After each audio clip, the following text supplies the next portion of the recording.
Hello दोस्तों, welcome back to stories by Nini. आज की कहानी एक डरावनी लाल किताब के बारे में है। कहते हैं कि उस लाल किताब में जादू टोने तंत्र मंत्र की कई खतरनाक विधियां लिखी हुई थी और उस किताब को यूज किया कर्णावती देवी ने। कर्णावती देवी के पति धर्मेंद्र प्रताप सिंह एक बहुत बड़े जमींदार थे। उनके पास कई बीघा जमीन थी और बहुत सारी संपत्ति थी। उन्होंने एक बड़ा सा महल जैसी कोठी खड़ी कर दी थी। उस कोठी में दोनों खुशी खुशी रह रहे थे, लेकिन अचानक एक दिन धर्मेंद्र प्रताप सिंह की तबीयत खराब हो जाती है और वो इस दुनिया से चले जाते हैं।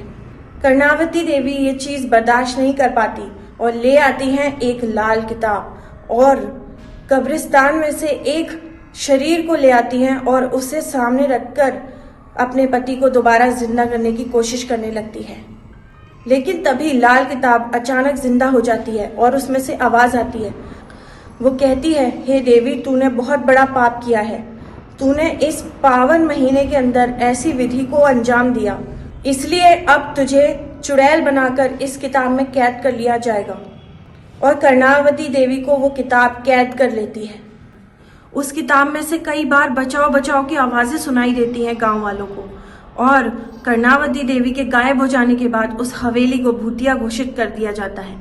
लेकिन तभी वहां पर एक रात को एक जुआरी व्यक्ति आता है जिसके ऊपर बहुत सारा कर्जा होता है और वो गांव वालों से भागकर उस भूतिया हवेली के अंदर छुप जाता है।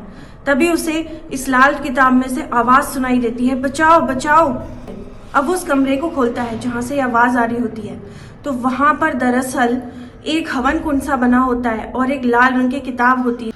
कि तभी उस किताब में से आवाज आती है कि सुन, मैं तेरी परेशानी समझती हूँ और मैं तुझे माला माल बना सकती हूँ। बस तुझे एक काम करना होगा कि इस किताब को खोल दे और इस किताब में से वो जो शरीर रखा हुआ है वहां पर मैं जो तुझे विधि बताती हूँ वो विधि पूरी कर और मैं इस महल में मौजूद सारा खजाना तुझे दे दूंगी।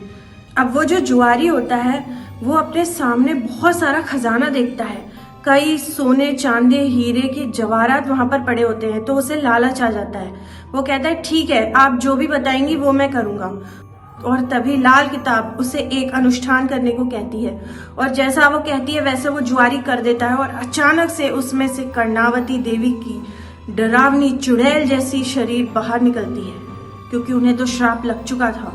और वो जुआरी धीरे धीरे आग से जलता जा रहा था, जोर जोर से चिल्ला रहा था मदद के लिए, लेकिन वहां उस हवेली के आसपास भी कोई नहीं था।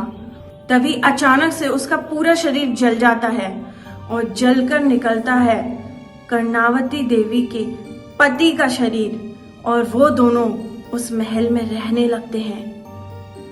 और क्योंकि वो एक जुआरी था जो अपने घर वालों तक से पैसे लेकर भागा हुआ था, उसके बारे में कोई कुछ नहीं सोचता।